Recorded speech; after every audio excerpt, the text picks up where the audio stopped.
पाया है तो तुम्हें भी समय को सेवा करके ही प्रसन्न करना पड़ेगा, और कोई दूसरा तरीका बना ही, चूंकि संसार में फंस जाते हैं जी। बड़े बड़े चमत्कारी आए संसार में, चमत्कार में तो सब फंस जाते हैं। एक बार कबीर साहब बैठे हुए थे, अचानक उनको क्या मालूम था कि कब क्या संकट क्या परेशानी आ जाएगी, तो अचानक से आवाज बाहर से आई, निकालो इसको, कितना बड़ा पाखंडी है, हम देखते हैं इसको। वो कबीर साहब अपना ताना बाना चला रहे थे, वो कपड़ा बुन रहे थे, बार बार बाहर से आवाजें, निकल बाहर निकल बाहर। तो दरवाजे पर आए, वो हाथ जोड़कर बोले, भैया अब हम अपना काम न करें, बात क्या है, क्यों निकलूं बाहर, क्या समस्या क्या है? अरे कि आज हमारे गुरु महाराज आए हैं, देखते हैं तू कितना बड़ा पाखंडी है। बोले भाई मैं अगर पाखंडी हूं भी तो तुम पर क्या फर्क पड़ता है, हम बने रहेंगे पाखंडी, हमारा काम होने दो। अरे कि निकल बाहर। बाहर निकल आए भाई लोग, बाहर निकल आए, अब क्या करोगे? अरे आज चल हमारे गुरु महाराज से तेरा मुकाबला होगा। तो उन्होंने कहा भैया मुकाबला का हमारे पास समय कहाँ है, हम अपना काम कर रहे हैं, काम करने दीजिए, हमें किसी से कोई मुकाबला नहीं करना। जाने लगे तो चैलेंज करके कहा, हार गया? बोले भाई हम तो पहले से ही हारे हुए हैं, तुमने क्या कोई नया थोड़ी हरा दिया, हम तो हराए हैं, इसलिए हम अपना काम कर रहे हैं, करने दीजिए। तब तक एक गंभीर आवाज बाहर पीछे से आई, अरे दिखा तो दे तेरे पास कुछ है या नहीं है। मुड़कर देखा तो गोरखनाथ जी खड़े थे।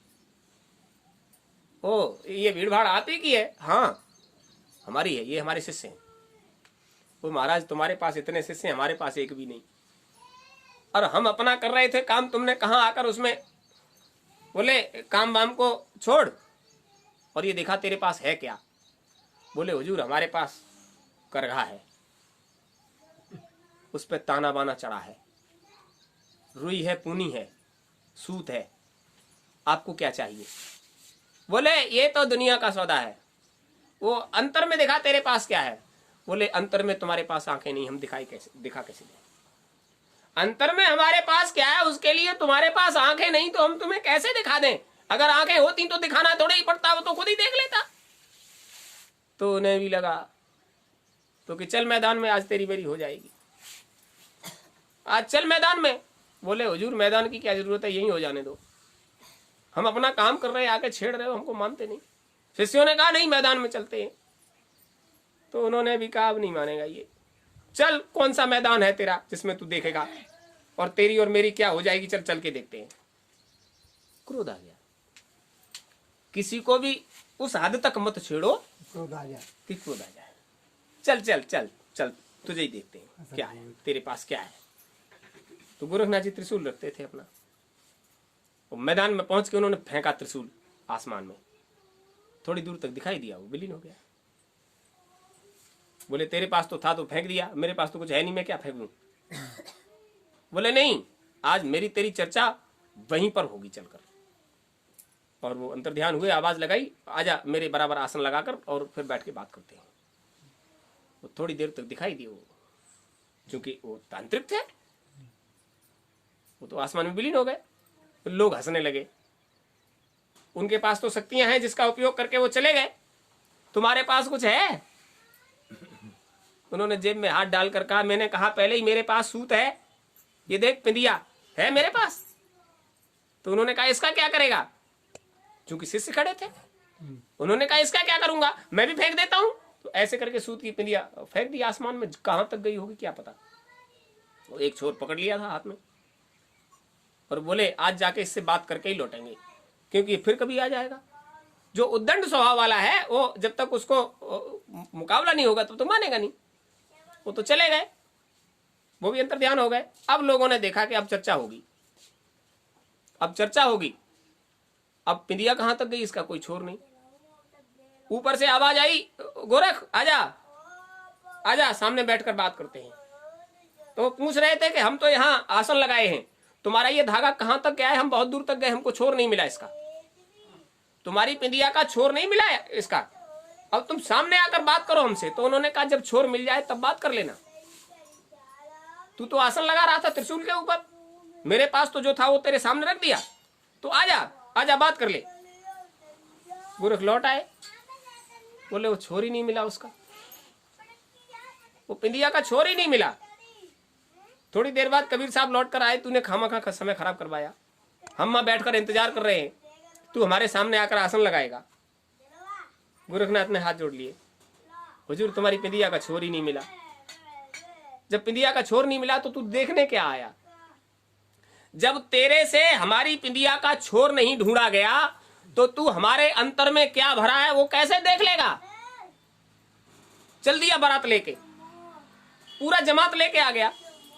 अरे इस काम के लिए इन सब चीजों को बाहर निकालना पड़ता है, इस सब को खत्म करना पड़ता है। जिस चीज को तू संसार को दिखा रहा है, ये जो चीज मेरे पास है वो दिखावे का सौदा, इसमें दिखावे का कोई सौदा नहीं है, वो अंतर का विद्या है। ये जो संसार में चमत्कार दिखा रहा है, इससे संसार को भरमा रहा और खुद भी भरमा हुआ है। बड़ी फटकार लगाई। और जब गोरख ने हाथ जोड़कर निवेदन किया कि हुजूर इस मामले में हमें कुछ बता दीजिए, तो उन्होंने कहा काल ने बहुत सेवा किया था तब इस संसार में आया वो, तो यहाँ बिना सेवा के कुछ भी मिलने वाला। हुजूर बताओ मैं क्या सेवा करूं? समय आने पर बता दिया जाएगा, और तू सेवा करेगा तब तुझे मिलेगा, अब बिना सेवा के मिलने वाला। गोरखनाथ जी आश्रम पर गुरु महाराज के गायों को चारा सानी करते हुए देखे गए। सेवा करोगे और जब मौज हो जाएगी तब मिलेगा। तो आप समझ लीजिए वो ज्यादा भाग्यशाली थे कि आप पर मौज हो गई, जब गए तब दे दिया, और उनसे गोबर सानी करवाया गया। गए थे तो बड़े बुजुर्ग प्रेमियों ने इशारा किया था, गोरखनाथ जी गोबर डाल रहे हैं। देखिए एक प्रेमी को दिखाया, बोले केवट जी का उद्धार हो गया, लेकिन ये बेचारे यहाँ आज भी काम कर रहे हैं, आंखों से अंधे थे वो। बोले इन्हें आंखें आज भी नहीं है, और बात करो तो पूरी बात बताएंगे, तुम फलाने हो, तुम फलानी जगह से आए। यानी ऐसी ऐसी मूर्तियां आश्रम पर दिखाई लोगों ने, और लोगों ने जानते ही नहीं, और सेवा कर रहे थे, बिल्कुल साधारण बनकर सेवा कर रहे थे। ये सब क्या है? तुमने अगर अहंकार पाल लिया तो महात्मा के दरबार में इसकी कोई कीमत, प्रेम की है, श्रद्धा की है, विश्वास की है, भाव की है। और ये खामाखा की चीजें पाले बैठे हो, इसकी वहां क्या कीमत है? तो सबसे बड़ी बात यह है संत मत में कि आप अपने मन से ये निकाल दीजिए कि किसके अंदर क्या बुराई है। जो है वो उसकी अपनी है, उससे हमारा कोई लेना देना। बुराई अगर किसी के अंदर है तो उसमें अपनी है। अगर वास्तव में देखना चाहते हो कि उसके अंदर क्या है, तो उसकी परेशानी को देखो। उसकी परेशानी देखकर आप अपने आप टूट जाओगे। ये बहुत परेशान आदमी है। आप संसारी दौलत को देख लेते हो। एक बार क्या हुआ, गुरु महाराज के पास एक गरीब आदमी आया। वो अखबार पर रखकर भोजन कर रहा था, कागज के टुकड़े पर। तो गुरु महाराज वहां बैठे हुए थे। वो खाया उसने, वो पास में ये गाड़ी खड़ी थी, उसमें दो चार लोग निकले, वो बैठे हुए थे, बड़ी चिंता की बातें कर रहे थे। वो लोग बैठे, उन्होंने भी अपना पार्क में रोक लिया गाड़ी को। वो आदमी अखबार पे रख के उसने खाया और वहीं लुढ़क गया, लेट गया छाया में। आपस में बात करने लगे। संसार का सबसे सुखी इंसान है। भले ही अखबार पे खाया और पड़ गया, कोई चिंता नहीं, कोई फिक्र नहीं, कोई परेशानी नहीं। हम लोग रात दिन, न रात को चैन न दिन को चैन, समय से भोजन भी नहीं, सारी व्यवस्थाएं गड़बड़ हैं। और गुरु महाराज पास में ही बेंच पर बैठे, उसको भी देख रहे थे, उनकी भी सुन रहे थे। अचानक से वो आदमी उठा, गरीब आदमी, वो गुरु महाराज के पास आकर बैठ गया, पैरों के पास। गुरु महाराज ने दया की दृष्टि से उसको देखा, पूछा ठीक हो? हाँ बढ़िया। पेट तो भर गया? हाँ हुजूर, जो भी था उसको खा गए। कोई दुख तकलीफ तो नहीं है? बोले हुजूर अभी तो भर गया, अब शाम की क्या व्यवस्था होगी? तो बोले ऊपर वाले को जानते हो, उस परमात्मा को जानते हो? अरे जिसने अभी भरा है वो फिर शाम को भी भरेगा, और क्या इंतजाम करेगा ये उसकी जिम्मेदारी है, चिंता करने की क्या बात है? अरे जिसने अभी दिया है शाम को भी देगा, तो शाम के लिए ज्यादा फिक्र मत करो, तो शाम होगी तब देखा जाए। वो लोग जो बैठे हुए थे वो देख रहे थे कि महात्मा जी से चर्चा हो रही है। अब उस गरीब आदमी ने क्या कहा, हुजूर मौज तो इन लोगों की है, कोठी है, गाड़ी है, सारी व्यवस्थाएं हैं। बोले हम इन लोगों की मौज है, तुम परेशान हो। जब ये कहा इन लोगों की मौज है तुम परेशान हो, तो उससे कहा इनसे जाकर पूछो तुम्हारी मौज है? अब वो थोड़ा सक पका गया, नहीं नहीं पूछ लो पूछ लो, ए भाई इधर आओ।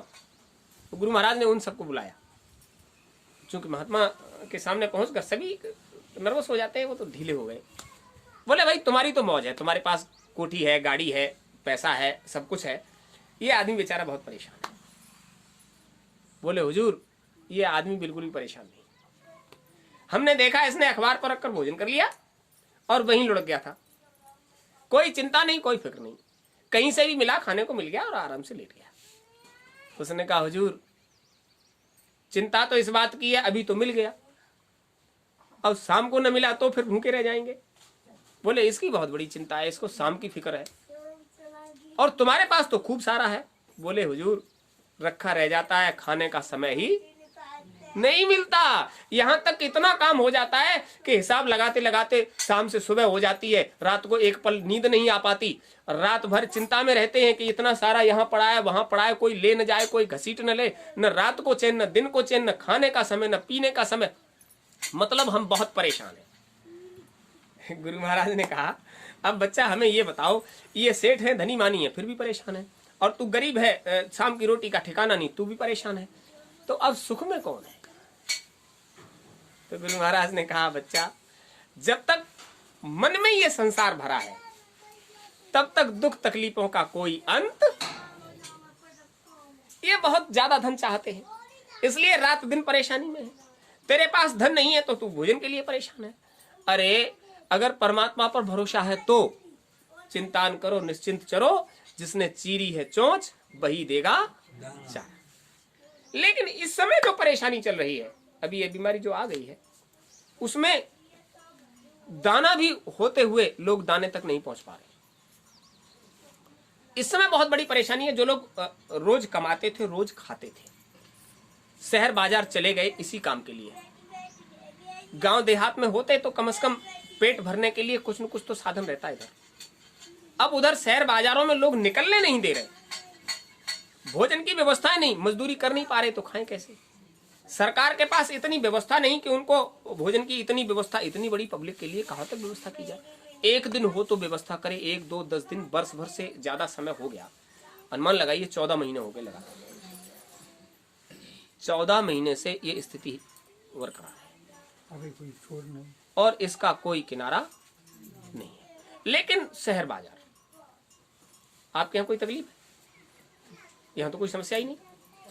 मतलब गुरु महाराज कहते थे ओ शहर में भूत बसते हैं, तो शहर वालों को तो लग गया भूत, भूत ही लग गया, अब भूत खिलाई हो रही है।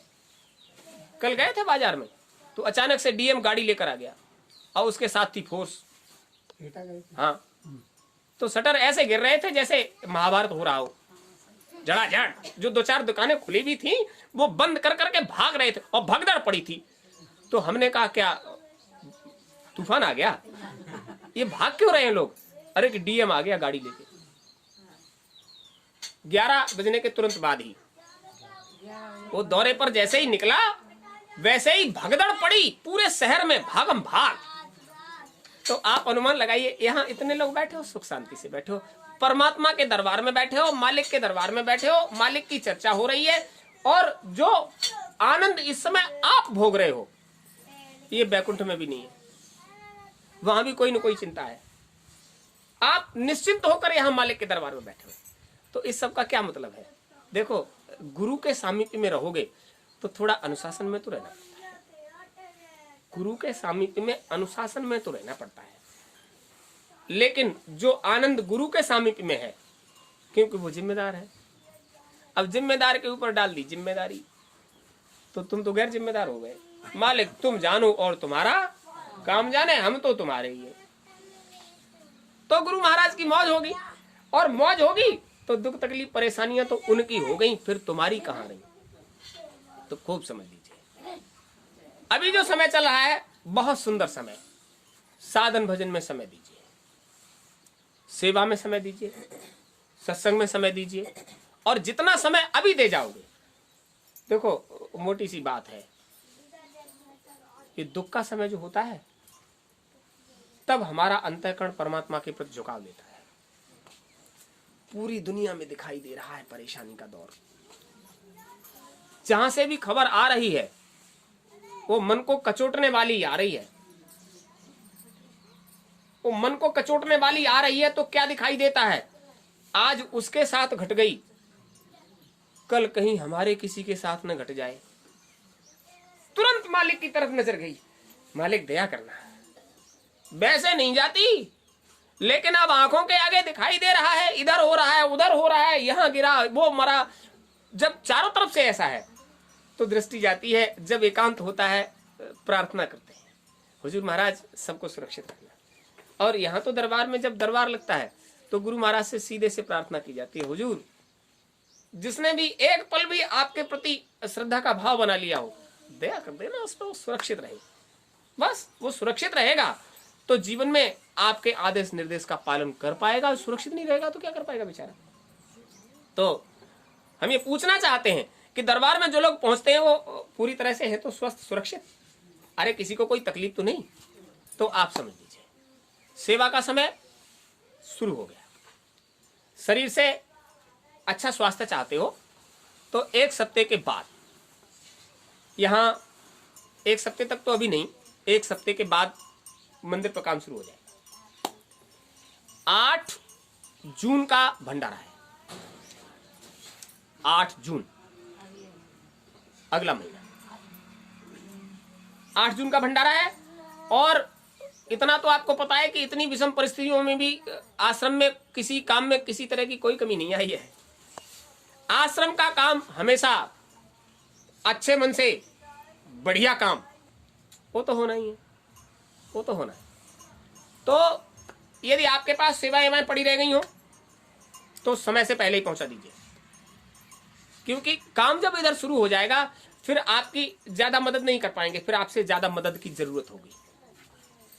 मंदिर से संबंधित सेवाएं अगर आपने संकलन की हैं, नहीं की हैं, तो अब जब काम शुरू हो जाएगा और बाद में सेवा आती रहे तो फिर उसका लाभ क्या होगा।